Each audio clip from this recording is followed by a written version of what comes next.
Welcome to Catholic Mom Talks. Often people are, maybe born into a religion, maybe Catholicism, and are baptized, maybe receive the sacraments, but have no real understanding or experience of Christ, or have never continued to grow their relationship with Christ as they have gotten older. So they're called cultural Catholics. Now, I would think that a lot of cultural Catholics claim to be Catholic, but don't really have a true encounter with Christ in their faith. They haven't taken the journey yet. They started it. They started the journey. They're baptized. They belong to God, but they haven't set foot on that quest of knowledge to know what it is and who it is that they believe in. Now, so often I have found in my personal life that cultural Catholics are the greatest people that fight against other Catholics. And that's because they accuse them all sorts of things of having a belief system that's too controlling or vice versa or whatever. Really what it is they don't understand. They don't have a faith. They really don't have a faith. And it's interesting, they think that God's law can be molded or formed into something they find acceptable. And let me give you an example. For example, you might say, oh, it's okay to sleep with someone before you're married if you love them. Perfectly okay. God wants us to do that. He wants us to love someone, right? That's okay. That is not something that is negotiable. It is not.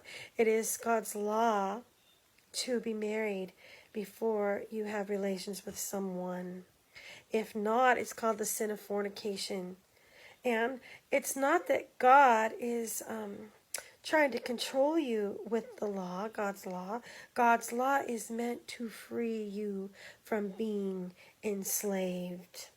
Now, this is really, really powerful. If you think about it, He doesn't want you to enter into a situation where you are no longer protected. And as a baptized person, you belong to God. But if you commit a serious offense against God, a mortal sin, you walk away from God. God doesn't leave you.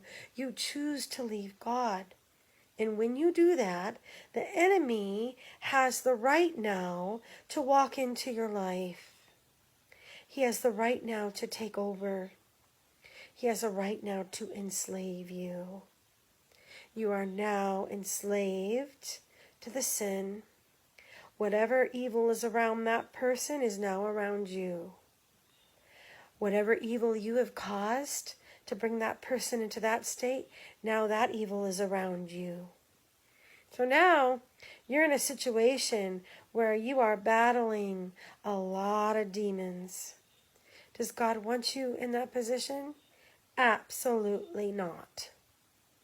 God does not want you in that position. It is not God's will to shame you or make you feel like nothing because you've made a mistake. None of that is accurate. What all that matters to God is you come home and you're back in His arms. And that is the story of the prodigal son. He tells us that story because He wants us to know how much He loves us and that He's waiting for us. He's standing in front of the house, looking out into the field, waiting for you to come home. All that matters is you are safe with Him. It's becoming mature, becoming one with God again. It's all that matters to Him. And what's important is that we see it for what it is. We see it for what it is. We don't say, oh, God hates us. He's trying to shame us. The church is trying to shame us for telling us not to sin. No, the church is not trying to shame you for anything. All they're saying is that God wants you to remain with Him, because if you're not with Him, your life is going to be a struggle. You are going to have pain. God does not want you to have pain. He wants you to have joy and peace in Him. Now, how many of us have gone the other way? Almost everybody, I would say probably 95% of the population have turned their back on God and come back home. It is a maturity process. Religion, spirituality is a maturity. It's a maturity of the spirit. It's a recognition that I cannot do anything on my own. I need God to help me in order to find peace, in order to find joy, in order to find love. If I try to do it on my own, I will not find love, because sin is not love. Sin is usury. If I try on my own to do anything for that matter, drugs, alcohol, anything, greed, I am not going to find peace. Peace is in the person of God.